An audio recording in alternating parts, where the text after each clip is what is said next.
తర్వాత తహసీల్దార్లను ఈ అధికారాల నుంచి తప్పించాలని యోచన. ప్రభుత్వము ప్రజలు ఏం చెప్తారో దాని ప్రజల నిర్ణయంతో తప్పించాలన్నా వద్దా అనేది నిర్ణయం తీసుకుంటారు. అది ఏది కరెక్ట్ అనిపిస్తుందో అదే విధంగా పోతారు. కాబట్టి ఎన్ఐసి లేదా సిజిలకు పోర్టల్ నిర్వహణ బాధ్యత, ఎన్ఐసి లేదా సిజిలకు పోర్టల్ నిర్వహణ బాధ్యత ఇస్తున్నారంట. తర్వాత పార్ట్ బిలో చేరిన భూముల విషయంలోనూ ప్రత్యేక సిఫారసులు. ఏదైతే పార్ట్ బిలో చేర్చిన భూముల విషయంలో ప్రత్యేక సిఫారసులు. ప్రభుత్వానికి మధ్యంతర నివేదిక ఇచ్చిన సిద్ధమవుతున్న సభ్యులు, ప్రభుత్వానికి మధ్యంతర నివేదిక ఇచ్చేందుకు సిద్ధమవుతున్న సభ్యులు. తర్వాత చట్టాన్ని సవరిస్తారా మార్చేస్తారా నిర్ణయాధికారము ప్రభుత్వానికేనా? అంటే ఈ చట్టాన్ని మారుస్తారా సవరిస్తారా నిర్ణయాధికారము ప్రభుత్వానికే ఉంటుంది. కాబట్టి రాష్ట్రంలోని వ్యవసాయ భూముల ప్రక్రియ భాగంగా పలు కీలక సిఫారసులు రూపొందుతున్నాయి.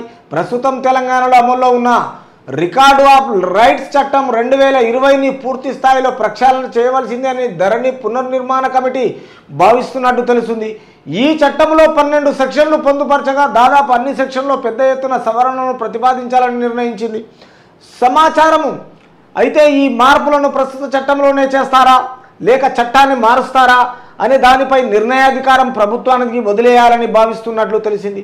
కాంగ్రెస్ సీనియర్ నేత ఏ కోదండరెడ్డి, భూ చట్టాల నిపుణుడు ఎన్ సునీల్ కుమార్, విశ్రాంత ఐఏఎస్ అధికారి రేమండ్ పీటర్, రాష్ట్ర భూ పరిపాలన ప్రధాన కమిషనర్ నవీన్ మిట్టల్, విశ్రాంత special grade deputy collector B మధుసూదనుల నేతృత్వంలోని కమిటీ ఈ మేరకు నివేదిక రూపొందించే పనిలో నిమగ్నమైంది.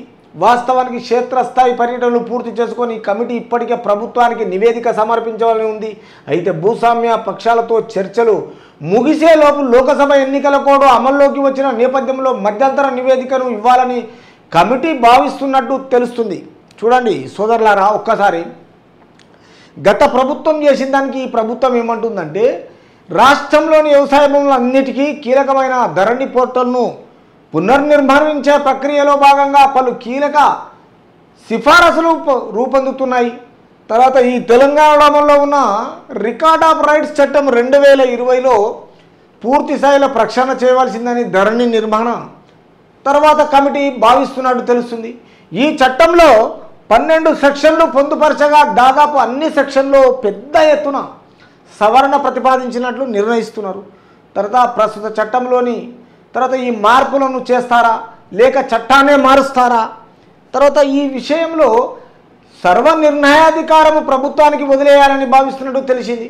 సీనియర్ నేత కోదండరెడ్డి, తర్వాత భూ చట్టాల నిపుణుడు సునీల్ కుమారు, విశ్రాంత ఐఏఎస్ అధికారి రేమండ్ పీటరు, రాష్ట్ర భూ పరిపాలన అంటే ఎవరైతే వీళ్ళు ఐఏఎస్ ఆఫీసర్లు మొత్తం రేమండ్ పీటర్ కాదు మధుసూదన్ గారు, తర్వాత ఈ క్షేత్రస్థాయి పర్యటనలు పూర్తి చేసుకొని కమిటీకి ఇప్పటికే ప్రభుత్వానికి నివేదిక సమర్పించాలని, అయితే భాగస్వామ్య పక్షాలతో చర్చ ముగిసే లోకసభ ఎన్నికల కోడ్ అమల్లోకి వచ్చిన నేపథ్యంలో మధ్యంతర నివేదికను ఇవ్వాలని భావిస్తున్నట్లు తెలుస్తుంది.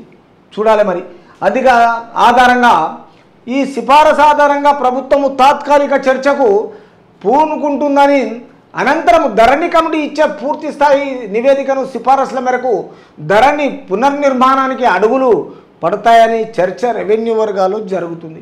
కాబట్టి సవరణ లేదా కొత్త చట్టము అనివార్యం. ధరణి పోర్టల్ పేరు మారాలన్న, వ్యవసాయ భూముల రిజిస్ట్రేషన్లు, భూ రికార్డుల నిర్మాణ సమస్యల పరిష్కారం, అధికార నియంత్రీకరణ జరగాలన్న చట్ట సవరణలు చేయడం లేదా కొత్త చట్టం అమల్లోకి తేవడము అనివార్యమని కమిటీ సిఫారసు చేయనుంది. తర్వాత ప్రస్తుతానికి ధరణి సమస్యల పరిష్కార ప్రక్రియ కలెక్టర్ల చేతిలో ఉంది. తాజాగా జారీ చేసిన సర్క్యులర్ ప్రకారం అధికారులు కొన్ని అదనపు కలెక్టర్లు, ఆర్డీఓలు, తహసీల్దార్లకు కట్టబెట్టినా వీటికి చట్టబద్ధత కలగాలంటే మాత్రం 6వ చట్టంలో మార్పులు తప్పనిసరిగా చేయాలని కమిటీ భావిస్తుంది. దీంతో పాటు రాష్ట్రంలో భూ రికార్డుల నిర్వహణకు ఎవరు చేపట్టాలి? రిజిస్ట్రేషన్ ధరణి చట్టం ప్రకారం చేయాలా, స్టాంపుల చట్టం ప్రకారం చేయాలా? అంటే ఇంతకుముందు కల్వకుంట్లో లేదంటే ఎంఆర్ఓకి ఇచ్చారు. ఇప్పుడు ఆయన ఏమంటున్నాడు, భూ రికార్డుల ప్రకారము ఎవరు చేపట్టాలి రిజిస్ట్రేషన్ల ధరణి చట్టం ప్రకారం చేయాలన్నా స్టాంపుల చట్టం ప్రకారం చేయాలన్నా? అసలు యాక్చువల్గా ఏంటంటే స్టాంపుల చట్టం మాత్రమే చేయాలి రిజిస్ట్రేషన్స్. ఇవి వాళ్ళకు అనుకూలంగా అన్ని పెట్టుకొని ఈరోజు మొత్తము కల్వకుంటోళ్ళు ఏంటంటే వాళ్ళకు అనుకూలంగా చేసుకొని తెలంగాణ రాష్ట్రంలో కబ్జా కోరు పనులు చేసిపోయారు. తర్వాత ఈ విషయంలో ఈ రిజిస్ట్రేషన్లకు సంబంధించిన అధికారము ఎంఆర్ఓలకే ఉంచాలా, మళ్ళీ సబ్ రిజిస్టర్లకు అప్పగించాలనేది ఈ డిప్యూటీ తహసీల్దారులకు కట్టబెట్టాలన్నా అంటే ఇది సబ్ రిజిస్టర్లకా లేకపోతే డిప్యూటీ తహసీల్దార్లకా తర్వాత వీళ్ళకు మొత్తం ఎంఆర్ఓలకా తర్వాత దీనిపై కమిటీ నిశితం అధ్యయనం చేస్తున్నట్లు సమాచారం. తర్వాత తహసీల్దారుల నుంచి అధికారులను తప్పించాలనే యోచనలో కమిటీ ఉన్నట్టు తెలుస్తుంది. భూ రికార్డుల నిర్వహణ ధరణి పోర్టల్ బాధ్యతలను ప్రైవేట్ కంపెనీకి కాకుండా నేషనల్ ఇన్ఫర్మేటిక్స్ సెంటర్ ఎన్ఐసి లేదా సెంటర్ ఫర్ గుడ్ గవర్నెన్స్ సిజిజిలకు అప్పగించాలని కూడా కమిటీ సిఫారసు చేయనున్నట్లు సమాచారం. అంటే చాలా లోతున ఈ సమాచారం ఏమి చేయాలి, ఎవరికి ఇవ్వాలి, ఈ రికార్డుల నిర్వహణకు ఈ ధరణి పోర్టల్ బాధ్యతలకు ప్రైవేట్ కంపెనీకి కాకుండా ఏ నేషనల్ తర్వాత ఇన్ఫర్మేటిక్స్ సెంటర్కు ఎన్ఐసి లేదా సెంటర్ గుడ్ ఫర్ గవర్నెన్స్ సిజిజిలకు అప్పగించాలని కమిటీ సిఫారసు చేయనున్నట్లు ఆలోచన చేస్తుంది. కాబట్టి ఇక్కడ సమీకృత ఈ భూ రికార్డుల నిర్వహణ వ్యవస్థ ఒకప్పుడు ధరణి వ్యవస్థగా ఉన్నది, కొత్తగా ధరణి ఈ విధంగా దీని లోగో ఇలా చేయించారు. చూడాలి మరి ఇది రేపు పార్ట్ బిపై ప్రత్యేకంగా ఏమవుతుంది. భూ రికార్డుల ప్రక్షాళనలో భాగంగా రాష్ట్రంలోని దాదాపు 18 లక్షల ఎకరాలు వ్యవసాయ భూములను పార్ట్ బి నిషేధిత జాబితాలో చేర్చారు. వీటికి సంబంధించిన ఇప్పటివరకు కొత్త పాసు పుస్తకాలు ఇవ్వలేదు. ఈ పాసు పుస్తకాల రైతులు కాల్లేరిగల రెవెన్యూ కార్యాలయాలు కలెక్టరేట్ చుట్టూ తిరుగుతున్నారు. కాగా ఇటువంటి 5 లక్షల ఎకరాలకు కనీసం ఎటువంటి కారణాలు చూపెట్టకుండా పార్ట్ బి అందించినట్లు తర్వాత తెలుస్తుంది. మిగిలిన వాటిలో కొన్నిటికి కోర్టు కేసులున్నాయా, కొన్నిటికి చిన్న చిన్న ఫిర్యాదుల వరకు పార్ట్ బిలో చేర్చారు. ఈ నేపథ్యంలో పార్ట్ భూముల పరిష్కారానికి సంబంధించిన ఈ మధ్యంతర నివేదికలో పలు సిఫారసులు పొందపరుచున్నారు. కాబట్టి ఈ విషయంలో భూ రికార్డుల ప్రణాళికలో 18 లక్షల ఎకరాలకు జనాలను చాలా రకాలుగా ఆఫీసులకు తిరుగుతున్నారు. కాళ్ళు అరిగేలా రెవెన్యూ కార్యాలయ కలెక్టర్ చుట్టూ మొత్తం తిరుగుతున్నారు. 5 లక్షల ఎకరాలకు కనీసం ఎటువంటి కారణాలు చూపెట్టకుండా పార్ట్ బి ఆపోదించినట్టుగా తెలుస్తుంది.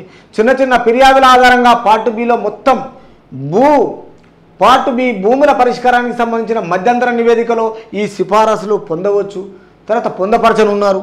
కాబట్టి తెలంగాణ రాష్ట్ర ప్రభుత్వం ఇది ఆలోచన చేసి ఆచితూచి చాలా జాగ్రత్తగా తెలివైన వాళ్ళతో ఇట్లా ఐఏఎస్ వాళ్ళని అందరిని డిక్లేర్ చేసి వాళ్ళతో సంప్రదింపులు చేసి మాట్లాడి కోదండరెడ్డి తర్వాత ఎవరైతే ఉన్నారో తాజాగా ఈ పరిష్కార ప్రక్రియ కలెక్టర్ల చేతిలో ఉంది. కాబట్టి ఈ విషయాలకు ఆర్డీఓలు కలెక్టర్లు తహసీల్దార్లకు కట్టబెట్టి వీటికి చట్టబద్ధత కలగాలంటే చట్ట ప్రకారము ధరణి చట్టం ప్రకారము చేయాలి. ఇది స్టాంప్ల తర్వాత రిజిస్ట్రేషన్కా లేకపోతే ఎంఆర్ఓలకా ఇది ఏదనేది ప్రభుత్వము ఈ ఎన్నికల కూడా అయిన తర్వాత అతి తొందరలో సిఫారసు చేసేసి ఇన్స్ట్రక్షన్స్ ఇస్తుంది. అప్పుడు తెలంగాణ రాష్ట్ర ప్రజలు ప్రశాంతంగా ఉంటారు. కాబట్టి ఈ దరఖాస్తుల పరిష్కారణ ఆగింది. ధరణి పోర్టల్ ద్వారా వ్యవసాయ భూములకు సంబంధించిన పరిష్కారం నిరంతర ప్రక్రియ 2.45 లక్షల దరఖాస్తులు పెండింగ్లో పడిగాపులు ఉన్నాయి. వీటిని పరిష్కరించేందుకు పునర్నిర్మాణ కమిటీలో చొరవతో ప్రభుత్వం స్పెషల్ డ్రైవ్ చేపట్టింది. తర్వాత గడువు ముగిసినా మరోసారి పొడిగించింది. కానీ ఈలోపు ఎన్నికల కోడ్ రావడంతో స్పెషల్ డ్రైవ్ను సాధారణ కార్యకలాపాలను కూడా నిలిపివేశారు. తహసీల్దారుల స్థాయిలో తప్ప మిగిలిన ఏ స్థాయిలోనిగిన పెండింగ్ దరఖాస్తులు పరిష్కరించడం లేదని తెలుస్తుంది. అంటే ఎన్నికల కోడ్ ఉంది కాబట్టి ఇప్పుడు ఏవి చేయరు, ఈ దరఖాస్తుల పరిష్కారం ఆగింది. కాబట్టి నెక్స్ట్ ఏం చేస్తారు అంటే ఈ కింద ఉన్న 33 కింద ఉన్న పెండింగ్లో ఉన్న 1,00,000కు పైగా దరఖాస్తుల్లో డ్రైవ్లో 20,000 వరకు మిగిలిన మొత్తం CCLA స్థాయిలో ఏ దరఖాస్తు పరిష్కరించడం లేదని తెలుస్తుంది. ఎందుకంటే వీళ్ళు చేసిన ధరణి భూ కుంభకోణాలు మొత్తం ఏ CCLA ఏ కలెక్టర్ ఎవరు చేస్తారు. వీళ్ళు ట్రిబ్యునల్కి ఏంటంటే కోర్టుకు ఫార్వర్డ్ చేసినాం, మా దగ్గర ఏది కాదని జనాలను తిప్పి కాళ్ళు అరిగేలా మొత్తం తెలంగాణ రాష్ట్రాన్ని రైతులను ముప్పు తిప్పలు పెట్టారు ఈ బీఆర్ఎస్ పార్టీ. కాబట్టి ఈ విషయంలో ఎన్నికల కూడా అమల్లో అయిన తర్వాత వాస్తవానికి ధరణికి మొత్తము ఇదన్నీ పరిష్కరించడానికి కోడ్ అడ్డము కాదని స్పెషల్ డ్రైవ్ చేపట్టేందుకు మాత్రమే అధికారులు పట్టించుకోవడం లేదనే విమర్శలు వస్తున్నాయి. మొత్తం మీద స్పెషల్ డ్రైవ్ చేపట్టే నాటికి రాష్ట్రంలో పెండింగ్లో 2.45 లక్షల దరఖాస్తులు, కొత్తగా వచ్చిన 50,000కు పైగా దరఖాస్తులు, మొత్తం 3 లక్షల దరఖాస్తులను ఇప్పటి వరకు 1,00,000కు పైగా దరఖాస్తులు మాత్రమే పరిష్కారమైనవి. అంటే మొత్తం 245, 5 మొత్తం 3 లక్షలు. 3 లక్షల దరఖాస్తుల ఓన్లీ కేవలం 50,000కు మాత్రమే దరఖాస్తులు కలిసి మొత్తము 3 లక్షల దరఖాస్తులను ఇప్పటి వరకు 1,00,000కు పైగా దరఖాస్తులు మాత్రమే పరిష్కారమైనవి. అంటే ఇంకా 2 లక్షలు ఉన్నాయి.